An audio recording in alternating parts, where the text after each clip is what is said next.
noches, bienvenidos a Estado Nacional Prime en esta mesa de conversación de los días jueves, que hoy día estará concentrada en lo que está ocurriendo en nuestra frontera norte con Perú, donde hay decenas, se habla de 200 y tantas personas con niños, mujeres, que están varados literalmente entre la frontera chilena y la frontera peruana. La mayoría de ellos son venezolanos que dicen que quieren volver a su país, que están tratando de salir de nuestro país y llegar a Venezuela pasando por Perú, y ahí está el problema. Esto ha escalado y hoy día ya tenemos una tensión diplomática, ¿cierto? Los dos países, Chile han mandado una nota de protesta en contra de las palabras del alcalde de Tacna, en contra del presidente Gabriel Boric, mientras que, por su parte, el gobierno de Perú ha llamado también a informar a nuestro embajador en Lima. De todo eso conversamos con nuestros panelistas de hoy y con nuestro invitado, el senador del Partido Socialista, José Miguel Insulza, y ex canciller también. Nos contará y vamos a analizar qué es lo que pasa y cuáles son las posibles soluciones. Aquí comienza Estado Nacional Prime.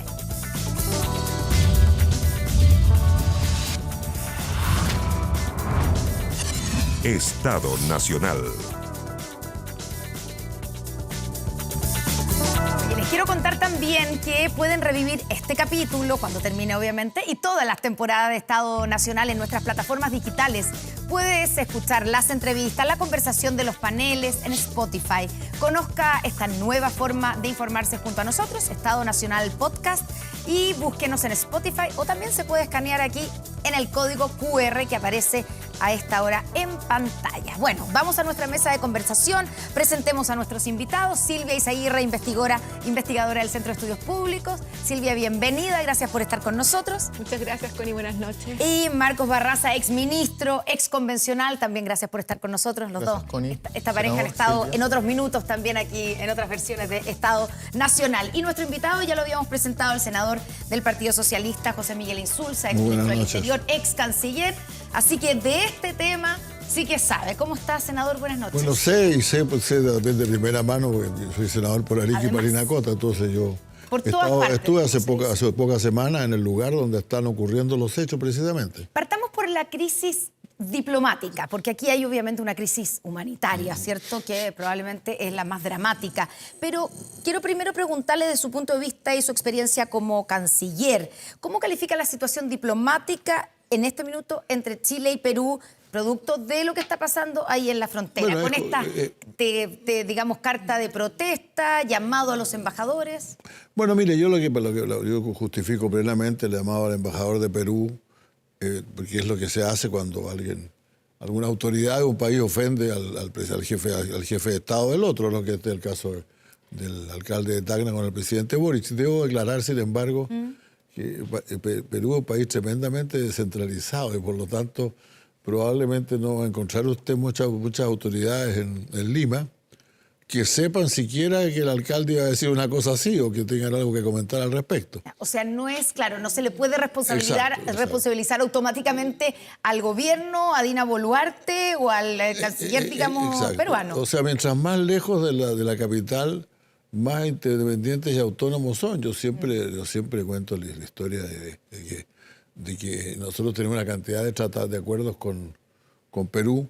Por ejemplo, el ferrocarril, es el acuerdo que circular un ferrocarril entre Tacna y Arica, fue una cosa que los peruanos exigieron durante mucho tiempo, y cuando se hizo, este fue un gran logro, con los llamados acuerdos de Lima, pero el ferrocarril corre una vez al día con un carro, porque el gobierno regional o municipal de Tacna no le interesa que el ferrocarril corra, entonces esta parte... Existe el ferrocarril, pero no lleva nada. No lleva prácticamente nada. Entonces lo mismo yo creo que ha pasado ahora. Es un exabrupto, por cierto, muy lamentable. Creo que más preocupante, sin embargo, es que se esté diciendo que nosotros estamos dejando pasar a los emigrantes para allá. En realidad parece ser, y yo esto lo conozco más que nada por el tema de los haitianos, ¿no? Porque también hay haitianos entre los que quieren salir por ahí o pasar por ahí. Y ya hace 2 años, cuando estábamos en pandemia, estábamos todavía en pandemia, uno se subía a un avión a Arica y iba, un tercio del avión eran haitianos. Un tercio, un promedio. A veces eran más, a veces eran menos, pero el promedio era un tercio, o sea, unas 60, 70 personas que iban, todo el mundo sabía que iban a Lima, a Arica, que de Arica pasaban a Perú, y de Perú se embarcaban en vehículos hacia Colombia, cruzaban el tapón del Darién, que no era muy conocido en Chile hasta que salió en la televisión hace días atrás. Lo mostramos en un documental el domingo pasado. Que es una zona horrible, ¿no? Y de ahí los pasaban, y de ahí ya iban a México. Y en México, en un lugar llamado Ciudad Acuña, el estado de Coahuila, ahí se trataba de pasar a Estados Unidos. Pues. Y de ahí los paraban generalmente, muy pocos consiguieron entrar, y los otros eran deportados a su país de origen, o sea, a Haití, y después vuelven a Chile porque tienen documentos chilenos, hijos chilenos. Entonces, como digo, por lo tanto, esa es una parte que ya viene hace tiempo, y a mí no me cabe ninguna duda, por lo tanto, que en esos 2 años la pasada de Chile a Perú era bastante gratis, pues no era la parte difícil del viaje. Parte difícil del viaje era el Darién, parte difícil del viaje era Ciudad Acuña, pero para pasar, yo estaba convencido, francamente, que pasar de Chile a Perú era perfectamente posible, claro. Muy posible. Vamos a seguir con la pregunta. Solo le quiero preguntar acerca de las declaraciones del alcalde de Tacna, que dijo que el presidente Gabriel Boric habló de él como el innombrable e irresponsable por llevar la situación, digamos, una crisis a la frontera. Yo le quiero preguntar, con su experiencia diplomática como canciller, ¿le había tocado alguna vez algo así? Es raro. Ahora, pero yo no le daría tanta importancia. ¿No? Repito, no es una autoridad nacional y un señor que se manda solo, va a ser claro. O sea, nadie le va a pedir permiso a nadie. ¿No debiera seguir escalando la tensión diplomática a raíz de estos dichos? A raíz de eso no, pero sí podría ser un problema el hecho de que el cambio de política del gobierno de Perú, que ahora decidió cerrar la frontera y no permitir entrar a nadie. La verdad es que eso sí que crea un problema, porque los dos tenemos, cuando dos países tienen el mismo problema, y en este caso ambos tienen una enorme cantidad de migrantes dentro del país. Y por lo tanto, si uno les impide pasar, eso significa que crece la cantidad que está acá, y si uno los deja pasar, crece la cantidad que está allá. Por lo tanto, lo que hay que hacer aquí, el gran problema de estos días es que no hemos tenido la capacidad para, en conjunto con Perú, para negociar bien con Perú la posibilidad de que esa gente pueda seguir hacia Venezuela o hacia Colombia, porque es a donde quieren ir. Ahora, hacia Haití no sé cómo lo van a hacer, porque esos no van de vuelta a su país de origen, esos van a tratar de estar en Estados Unidos. Pero justamente lo que dicen las noticias, por lo menos, es que la mayoría de las personas son de origen venezolano, y el actor que no está en la mesa de negociación y que no ha estado cooperando es precisamente Venezuela. ¿Cómo se puede resolver este conflicto entre Chile, Perú y hay otros países más de Latinoamérica que están padeciendo esta situación si Venezuela no está sentado en la mesa participando? Yo le voy a decir algo que yo probablemente mucha gente no está de acuerdo conmigo. Yo creo que nuestro grave error ha sido no tratar con Venezuela durante todos estos años, y en eso somos todos responsables. Porque, mire, hay la doctrina tradicional de los países de América Latina, que curiosamente se llama la doctrina Estrada, pero por México, pero que México está practicando menos ahora último, es que uno conversa o trabaja con el gobierno que existe. Puede que sea malo gobierno, buen gobierno, pésimo gobierno, que sea una dictadura, de izquierda, de derecha, de centro, lo que se quiera. Pero yo recuerdo, por ejemplo, cuando detuvieron a un periodista chileno en Caracas y no había con quién hablar, pues, porque el gobierno de Chile estaba reconociendo a otro presidente. Pero entonces se hablaban con el señor Guaidó. Que no era presidente. El señor Guaidó decía, mira, lo siento mucho, vamos. Aunque sea una dictadura. Sí, pero es que nosotros necesitamos por lo menos que los servicios consulares nuestros funcionen, y eso no pasó durante mucho tiempo, y de eso yo creo que se ha aprovechado mucho el régimen venezolano para decir, esto no es problema nuestro. Los que se quisieron ir se fueron, son 7 millones. 7 millones, dejémoslo, no es poco. Marco. Yo creo que la crisis migratoria que se está viviendo, que es un fenómeno que no se agota en esta coyuntura, el desplazamiento de grandes masas de personas de un país a otro, lo venía pronosticando la ONU un par de décadas atrás. las crisis económicas y ciertamente que también las crisis ambientales están movilizando grupos humanos de un país a otro. Creo que la crisis migratoria que se vive es coincidente con las debilidades institucionales, jurídicas que tienen los países de América Latina para enfrentar, o sea, porque Chile ha enfrentado de manera, si se quiere, efectiva el problema de la regulación para que las personas que entran ilegalmente salgan del país. Efectiva, porque no han... O sea, las expulsiones, se han concretado expulsiones judiciales, pero no administrativas. Pero efectivamente, si uno mira desde que se empezó a desplegar las Fuerzas Armadas en la frontera, disminuyeron en 55% los ingresos ilegales. Claro, por supuesto, decir, eso en el fondo desinhibió... Eso es efectivo, son 400 personas menos al día. Y eso es parte de los aciertos del gobierno, por decirlo. El problema está en que eso es incompleto si no se establece una institucionalidad, un mecanismo que permita también el regreso de las personas. Y para eso, ciertamente que hay que sentar a Bolivia, a Perú, a Ecuador, a Colombia, a Venezuela y a Chile. Es decir, por donde se transita y por donde, digamos, el origen y el destino. Si eso no cursa y se generan resistencias ideológicas a partir de la evaluación positiva o negativa que se tenga del país, estamos en un problema, porque la institucionalidad chilena lo que está haciendo es regular, desde el punto de vista de una migración institucionalizada, el ingreso de personas. Bueno, la salida de esas personas tiene que ser también conforme una institucionalidad que se asegure. Bueno, hoy día escuchamos al canciller Alberto Van Klaveren decir que existe, digamos, un consenso entre los países involucrados para dar una solución a este problema. ¿Usted cree realmente que existe ese consenso? Yo creo que estamos hablando de Perú, pero después estamos hablando de Ecuador, de Colombia. Hasta ahí llega el consenso. Yeah. Lo que pasa es que todavía muchos de nuestros países, en muchos de nuestros países, incluyo a Chile, una parte importante de la población cree que este es un problema que le viene desde fuera y que hay que tratar de deshacerse de lo más rápidamente posible, sin entender que este es un fenómeno mundial y que está ocurriendo en este país a estas alturas ya hace 7 años, 8 años, y por lo tanto tenemos una realidad que este país tiene, yo he estimado eso, mi cifra es tan buena como la de cualquier otro, de José Franco, 1.300.000 nuevos ciudadanos, pues. 1.300.000 nuevos ciudadanos, que no deja de ser.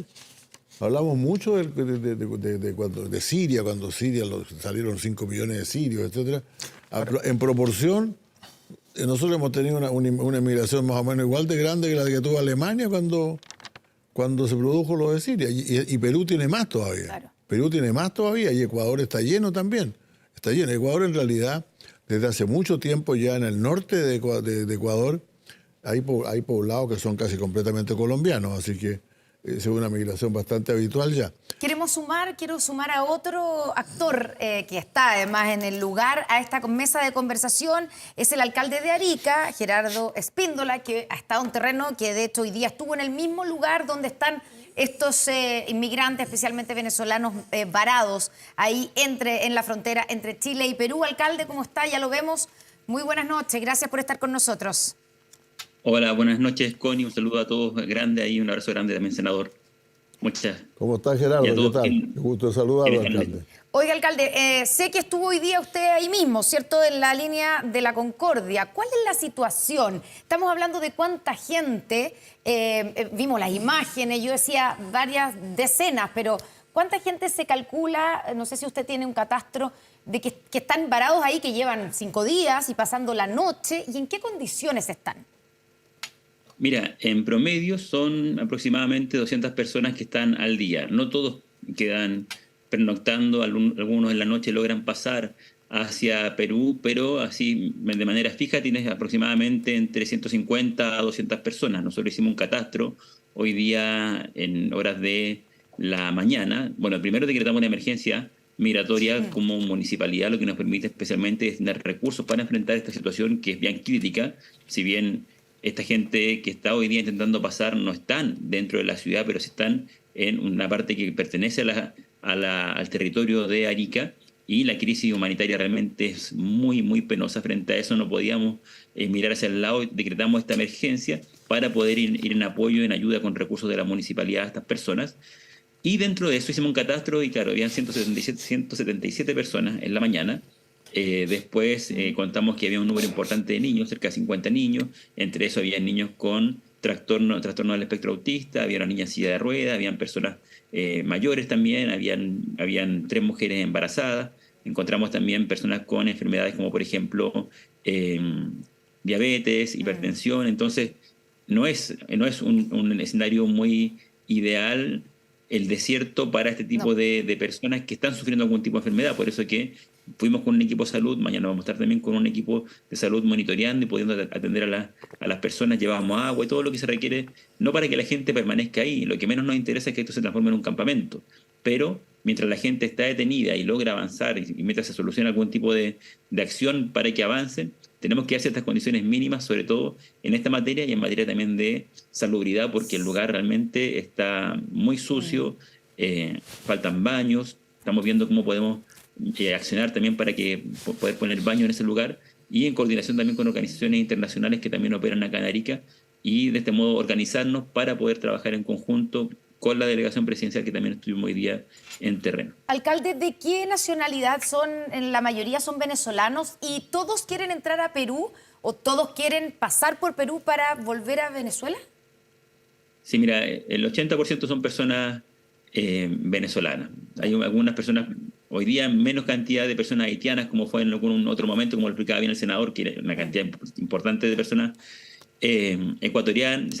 haitianas, también teníamos personas ecuatorianas hoy día, personas de Colombia, pero en su mayoría son personas que quieren llegar hasta Venezuela. Ahora este flujo no es un flujo que sea de ahora, de un flujo de personas que de Chile están saliendo hacia Venezuela pasando por Perú. Nosotros esto lo detectamos más o menos en el mes de septiembre, octubre del año pasado. Yo en noviembre, en conversación con la ministra del Interior, le planteé esto que estábamos viendo en Arica de grupos de personas que están intentando pasar hacia Perú para llegar a Venezuela y que se están quedando también en nuestra ciudad. Y ya en ese momento hablamos de un corredor humanitario como una posibilidad. Lo que está pasando ahora es que la gente queda parada en este lugar justo en la línea de la Concordia, porque Perú está reaccionando a las consecuencias de la instalación del ejército en las fronteras. Con la aplicación de la infraestructura crítica se detuvo en un porcentaje importante el ingreso irregular de personas a nuestro país y esas personas quedan varadas en el sur de Perú, especialmente en Tacna, en los parques, en las plazas, en las rotondas. Y ante eso es que Perú decide también instalar a la policía en la línea de la Concordia y se generan estos bloqueos que hemos visto además con situaciones más o menos de violencia que han pasado durante el día, especialmente en las mañanas. Cuando yo he ido, estuve anoche hasta como a las 12 de la noche, hoy día estuvimos en la tarde con el equipo entregando algunas ayudas. La situación era de bastante calma, muchos niños durmiendo en diferentes espacios. El tema del aseo, mañana vamos a ir a hacer una limpieza grande porque hay mucha mosca y los niños se pueden enfermar. Entonces también tenemos que cuidar ese espacio hasta de una mirada sanitaria que no colapse en nuestra ciudad. Si se genera ahí un foco de enfermedad porque hay una mala manipulación o temas de alimentos, las personas van a terminar en el hospital de Arica y eso tenemos que evitarlo. Entonces es todo para ir en ayuda de la gente, pero también para proteger nuestra ciudad ante una situación que no deja de ser caótica en una ciudad como Arica. Alcalde, le va a preguntar Silvia Izaguirre. Buenas noches, alcalde. Un gusto poder hablar con usted. Buenas noches, Quería hacerle 2 preguntas. La primera es si usted está en contacto con el alcalde de Tacna o con las autoridades de Perú para coordinar mejor esta situación y si también está en coordinación con el gobierno central, porque claramente esta crisis migratoria supera las capacidades del gobierno, de la alcaldía, ¿verdad?, del municipio. Entonces, si en ayuda humanitaria está el gobierno central aportando en tema de salud, en tema de alojamiento, recursos para los migrantes que están ahí. Sí, mira, con respecto a la crisis migratoria que no ha finalizado, nosotros en América estamos en una permanente crisis migratoria, siempre por alguna razón.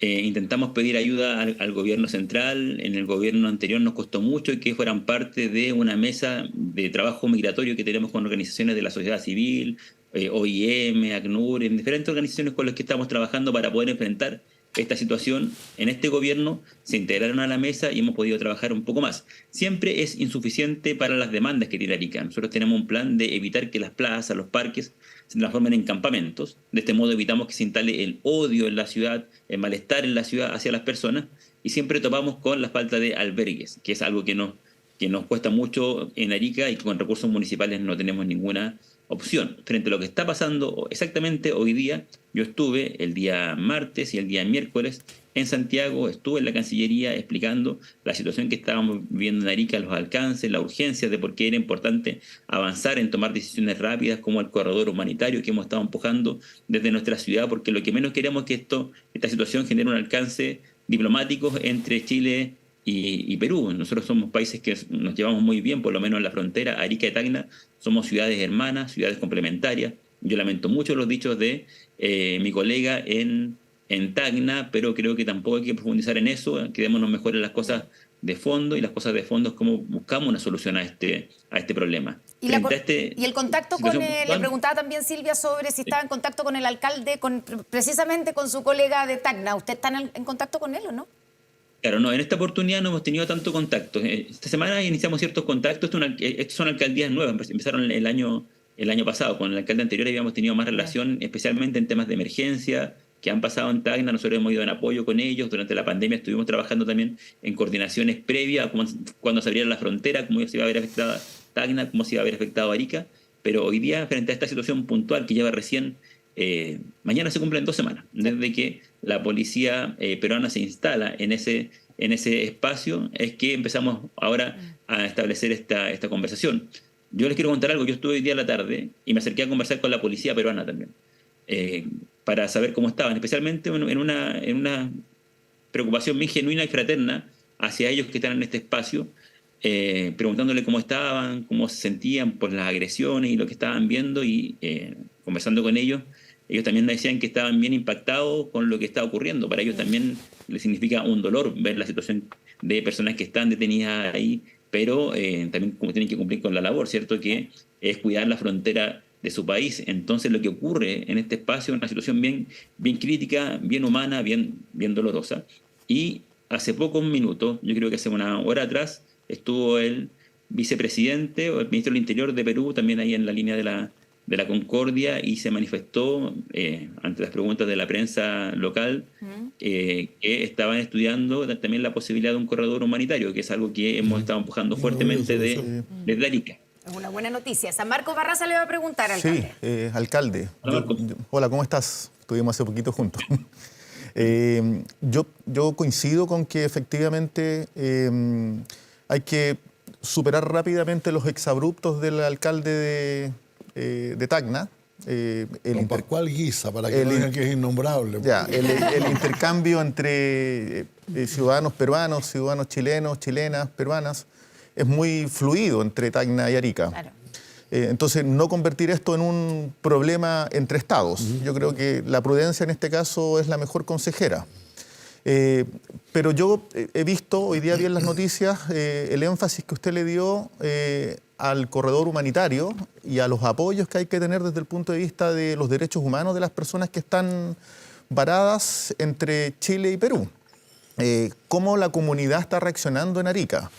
Porque hay mucha tensión respecto de la población migrante en Chile. Entonces, ¿cuáles son las señales que se están dando? Sí, mira, sobre el corredor humanitario es algo que es clave, y ahí requerimos la voluntad de las cancillerías de Chile, de Perú, de Ecuador, de Colombia y también, por supuesto, de Venezuela, pero en el caso de los países en tránsito, para asegurar que si fuera un corredor humanitario terrestre, significa poner buses disponibles desde Chile para trasladar a todas las personas que quieren llegar a Venezuela, y que sean custodiadas por las policías de cada país, a objeto de que no vayan quedando ni en Perú, ni en Ecuador, ni en Colombia, sino que lleguen hasta Venezuela. Esa es la idea de un corredor humanitario que podría ser financiado por organismos internacionales como las Naciones Unidas, objeto de no entrar en disputa quién el gobierno va a gastar y cuánto le saldría a cada uno, sino que sea ejecutado y financiado por organismos internacionales. De este modo, no solamente estamos asegurando que las personas lleguen y descomprimimos lo que ocurre acá en la frontera, sino que incluso nos adelantamos a la aparición de nuevos focos de traficantes de personas, hoy día operando desde Santiago u operando desde Arica, para poder traficar personas desde nuestro país hacia Venezuela. Tenemos el flujo de personas venezolanas que vienen llegando hacia el sur, ¿cierto? Y el flujo de los países del sur hacia Venezuela, y tenemos la oportunidad hoy día de adelantarnos ante la presencia de estas mafias que podrían empezar a operar en nuestro país para traficar personas. Ante las acciones que estamos tomando nosotros como municipalidad hoy día de apoyo a la población migrante que está en tránsito y que quiere salir de nuestro país, hay un porcentaje importante de personas que apoyan. Hemos visto muchas familias que están llegando a la frontera para entregar apoyo a las familias que están ahí. Realmente es una situación bien emocionante cuando ves que la comunidad, pese a todos los prejuicios, pese a toda la situación dolorosa que nos ha tocado vivir hoy día producto de la crisis migratoria y además de la internación del crimen organizado a nuestra ciudad, hay acciones de generosidad en torno a los niños, las niñas, los bebés que están en ese lugar, las personas enfermas, y llegan hasta prestar ayuda. Pero siempre también hay un porcentaje de la población y de algunos políticos también que intentan sacar algún provecho mezquino en el apoyo que estamos dando como municipalidad. Yo creo que en este momento no es un momento para sacar cálculos políticos, ¿no? Acá hay que actuar, estamos ante una crisis humanitaria. Si esto tiene un costo político, bueno, lo tendré que asumir, pero lo que a mí me interesa en este momento es que mientras las personas estén detenidas en este lugar, poder generar ciertas condiciones de resguardo en apoyo sobre todo a quienes están ahí, y por temas que incluso impactan en nuestra ciudad. Lo que decía recién, si se genera, no sé, algún brote de enfermedades estomacales, esas personas van a terminar en el hospital, en el único hospital que hay en Arica, y puede que colapse el hospital. Entonces, mantengamos todas las medidas para que la gente que está ahí esté sana, esté protegida. Carabineros está permanentemente en ese lugar haciendo una labor increíble. Entonces, es parte de lo que tenemos que ir haciendo como autoridades, que estamos a cargo del territorio. Como alcalde no me correspondería hacer esto, pero como alcalde también sí lo que me corresponde es velar por toda la comunidad, y nos hacemos cargo también de lo que está ocurriendo ahí. Alcalde, claro, de la comuna de Arica propiamente tal. Gerardo Espíndola, muchas gracias por estar con nosotros esta noche aquí en Estado Nacional Prime. Y estamos en contacto, claramente vamos a seguir en contacto. Buenas noches. Un abrazo grande. Chao, chao. Hasta pronto, Gerardo. Vamos a seguir conversando aquí en esta mesa de conversación sobre este tema, pero vamos a ir a una pausa y antes les voy a contar que aumenta la delincuencia. No grave robos, evítelos con Tepillé, la empresa líder en seguridad preventiva con monitoreo de cámaras de seguridad y audio disuasivo en tiempo real. Tepillé protege 24/7 su empresa y también su hogar. No sea usted la próxima víctima y contrátelos en tepillé.cl. Una brevísima pausa y ya estamos de vuelta con más Estado Nacional Prime.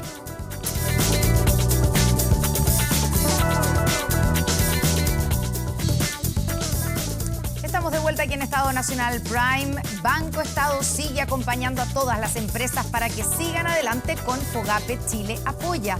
Si tienes una micro, pequeña o mediana empresa, tenemos el financiamiento que necesitas para capital de trabajo, inversión o refinanciamiento de crédito.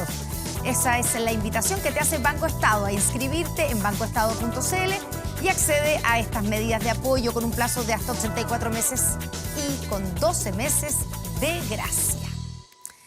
Faltan 18 minutos para las 12 de la noche y estamos en esta mesa de conversación con nuestros panelistas, con Silvia Aguirre, con Marcos Barraza, con el senador del Partido Socialista, José Miguel Insulza.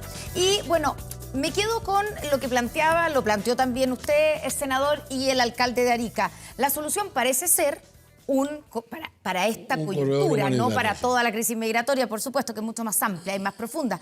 Pero para esta contingencia, aquí estamos hablando de gente, 200, nos dijo, más o menos 200 personas, nos dijo el alcalde, diarias, que llevan ya 5 días, algunos de ellos, sin agua, sin alimentos, y sin solución, ¿cierto? Queriendo ir o seguir camino hacia Venezuela, la mayoría de ellos. Entonces, ¿cómo se aplica o ¿qué significa en concreto un corredor humanitario, senador? ¿Cómo se hace eso? En términos prácticos, un corredor humanitario sería, yo creo, por tierra, por avión, difícil, a pesar de que por lo que ha dicho el alcalde no es tanta gente, pero si no, después todos querrían avión, entonces no sería completamente imposible dar un trato a determinadas personas y después todo el mundo va a pedir avión a Caracas, ¿no? Entonces eso es económicamente insustentable, por lo tanto tendría que ser un corredor terrestre, con vehículos que hagan el recorrido por todo Perú hacia Colombia o hacia Ecuador o Colombia, pues las dos fronteras al norte Ya, pero eso de Perú. significa que y- hay que hablar. y luego a Venezuela. Ya, pero esto significa en el fondo un esfuerzo conjunto. Tampoco es Chile-Perú. Tienen que es dejarlo pasar Chile, peruanos, Perú. colombianos o ecuatorianos. Requiere de una institucionalidad que permita. Exacto. Y bueno, y cuando llegan a Venezuela ya son ciudadanos venezolanos, Tienen supuestamente. que poder ¿no? entrar a Venezuela. Tendrían que poder entrar a Venezuela. Pero pues, eso se entiende que... No Por se lo mi- entiende. por lo- No, lo que pasa es que el problema que sí hay con Venezuela es que, y lo ha explicado el gobierno, que por ejemplo cuando han habido, quieren enviar un avión o con gente expulsada, venezolanos expulsados, que en su A mayoría última lo que se hora han dicen que no, expulsado claro. son Yo no judicialmente diría, yo no expulsados. diría que todos fueron expulsados. No, algunos, no. En el- Acuérdense que el presidente Piñera fue a invitar y promovió la migración hacia Chile. Sí, pero y estoy hablando migración del irregular. problema que actualmente ha dicho que tiene el gobierno con Claro, Venezuela, que no le aceptan Por que lo aterricen mismo- los aviones. Por lo mismo es muy importante que el diálogo se dé en el marco de la institucionalidad latinoamericana. Sí, Existe eso UNASUR, efectivamente- existen otras instancias que puedan permitir que se sienten los países de origen, de destino, los países de tránsito, y que se discuta cuál es el marco jurídico del retorno. O sea, porque lo que no puede ocurrir es que esas personas que están varadas en Arica, entre Arica y Tacna, estén en una situación de indefensión. Y eso se soluciona con diálogo. Y el diálogo es sin prejuicio. El diálogo es entre todos los países, porque es un problema continental. No, yo creo que esto con Venezuela de todas maneras, porque naturalmente es indispensable sentarlos a la mesa. Ahora, la gracia que tiene el corredor, humanitario terrestre es que no exige, no requiere permiso para utilizar los aviones, y simplemente se llega a la frontera en un vehículo. Ya, pero eso significa darle algún tipo de documentación Mínimamente. transitoria a la Absoluto. gente, porque No, es el problema que Y un no tienen. acompañamiento. Ya. Exacto, alguien tendrá que acompañarlos, no pueden ir naturalmente solos, no solamente porque seguramente el gobierno peruano y los demás gobiernos requerirían que alguien se haga responsable de esto. ¿Y quién financia esto? Bueno, y mire, yo creo que eso es... La verdad es que yo creo que eso hay que hacerlo, mire, no nos pongamos, no discutamos por eso, ¿no? Yo la verdad es que creo que nosotros tenemos una cierta obligación, porque esa gente está todavía en territorio chileno y quiere irse a su país. Ayudémosle a irse a su país en condiciones muy modestas, claro, repito, porque si no se van a colgar mucho del asunto. Y eso yo creo que corresponde que lo financien, ojalá Chile y los demás gobiernos que están en el camino. Pues.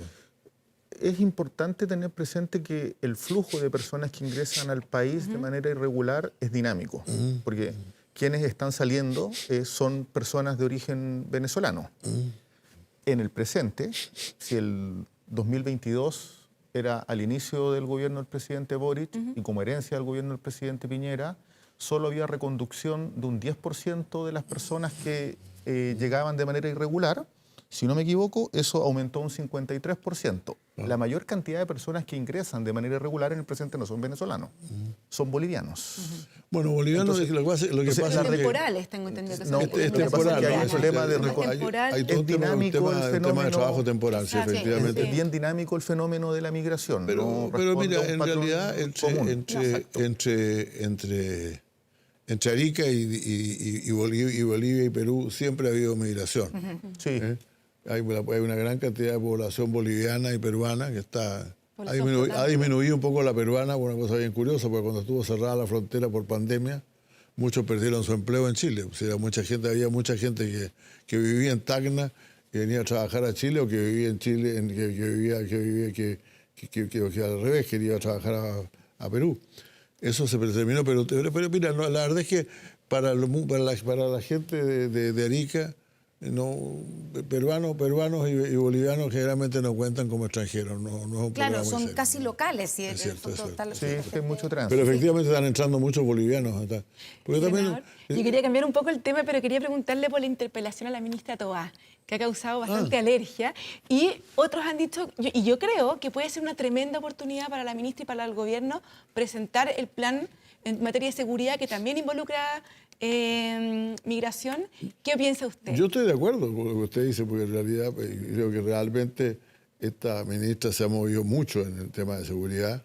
Ha sido más ministra de Seguridad que ministra del Interior, digamos, no ha tenido mucho tiempo para coordinar el gabinete, realmente. Y creo que además esto Esto tiene mucho que ver con las elecciones de la próxima semana, ¿no? O sea, vamos a tratar de hacer un... Sí, hay una manipulación hagamos ahora un oportunismo político. Pero va a ser por parte después, de pero va a que ser el lo 16 más de mayo curioso, la lo más curioso de todo Pero estamos hablando de esto.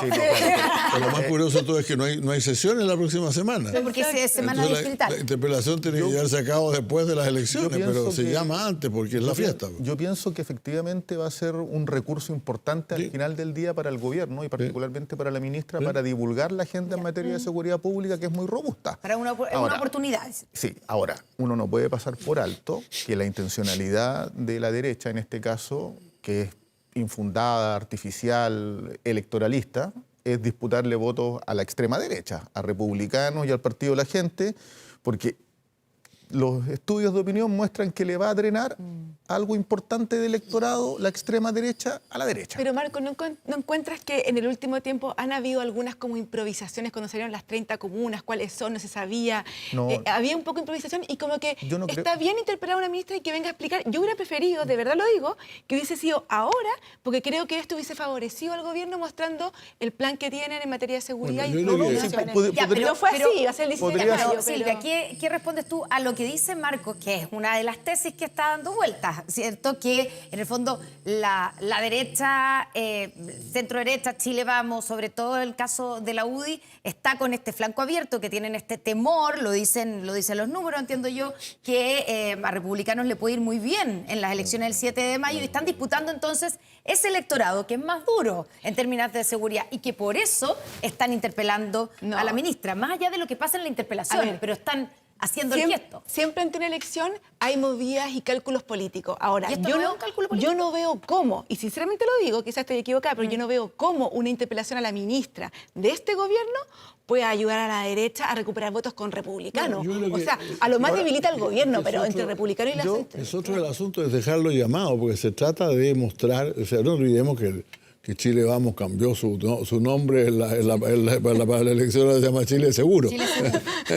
Entonces, se trata de eso. Si finalmente la interpelación todos sabemos que realmente es algo que no produce mucho efecto, y ciertamente lo bueno que tiene es que le va a permitir a la ministra exponer todo lo que se está haciendo. Y eso es muy importante.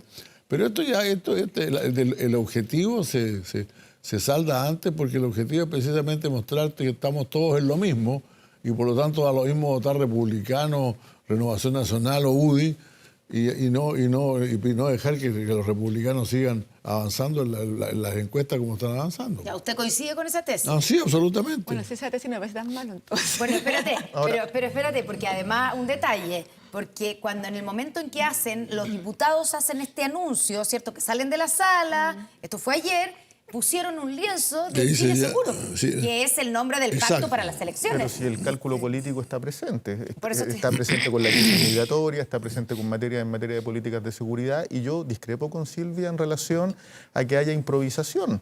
Lo que está ocurriendo es que se anuncia el plan Calle sin Violencia, y se activa un frenesí en materia de ansiedades respecto de que mi comuna no quede fuera del plan. No obstante, mi comuna no tiene el más alto índice de hechos violentos o de crímenes.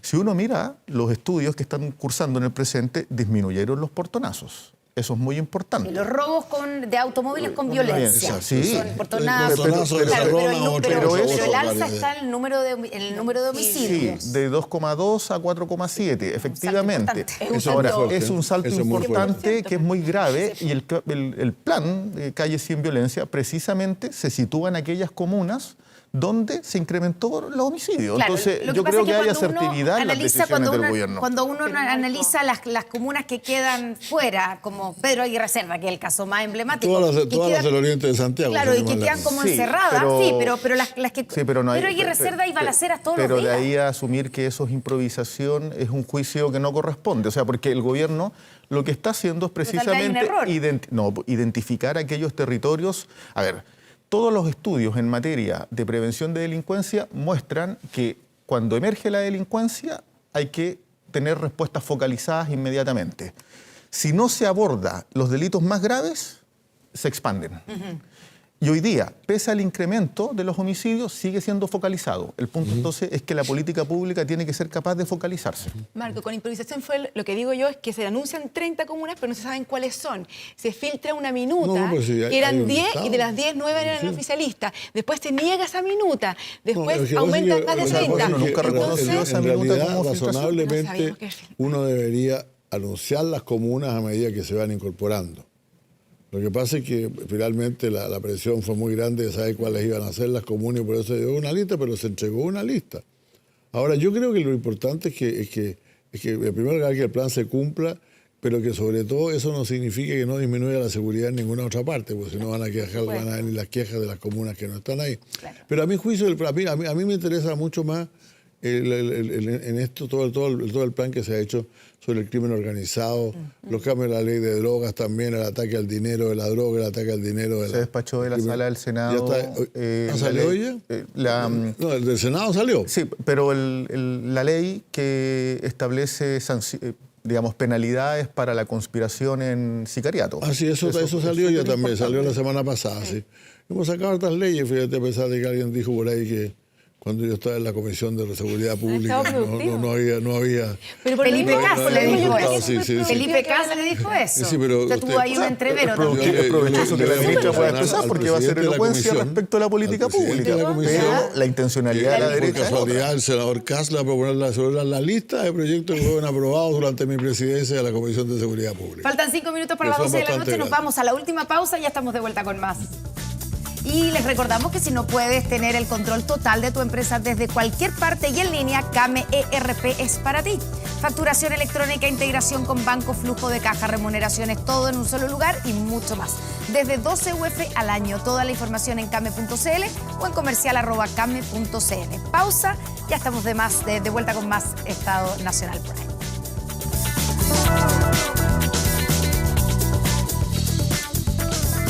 Faltan segundos para las 12 de la noche. Estamos aquí en nuestra mesa de conversación. Estamos hablando de que ya queda 8 días. 8 días, pues sí. 8 días para las elecciones del días, 7 de mayo. Sí, 7 de mayo. 10 días, no como 10 días. ¿Qué es ese cálculo? Bueno, 10 días según nuestro productor ejecutivo del programa. Pero ya, 10 días lo vamos a respetar.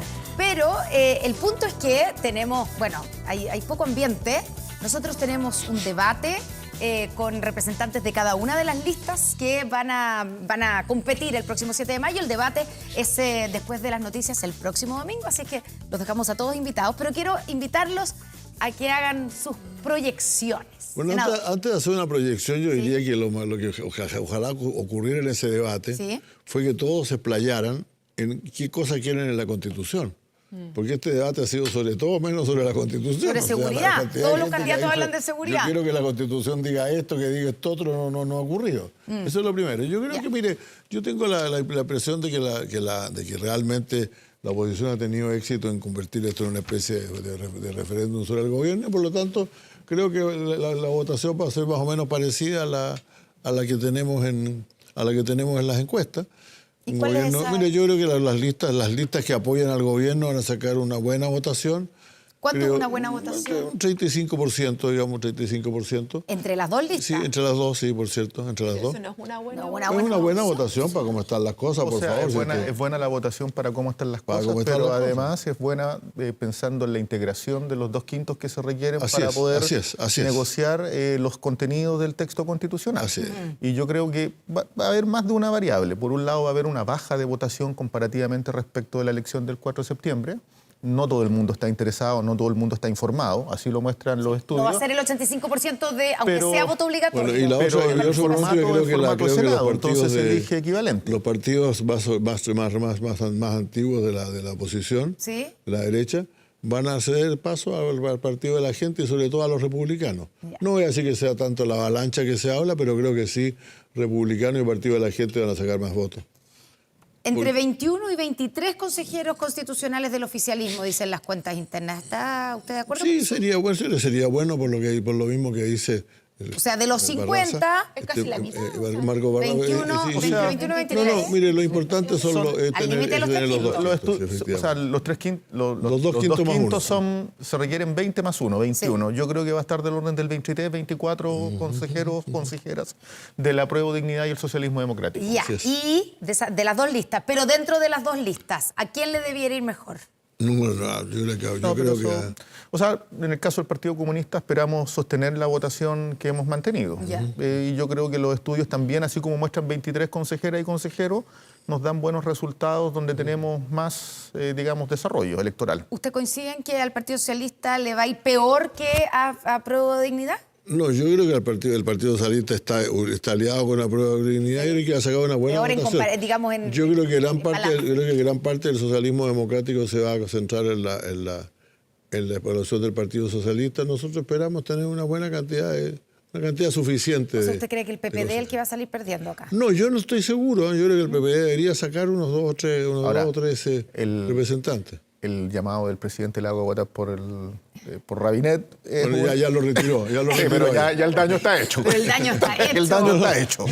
El presidente dijo Yo que no solamente- sabía que era para Mira, eso. Efectivamente, lo que pasa es candidato que efectivamente, hay mucha gente en este país, lo hay. A mí me pasó, yo fui candidato alguna vez. Que le piden que le piden que son amigos, se llevan bien, fue miembro de su gobierno, etcétera.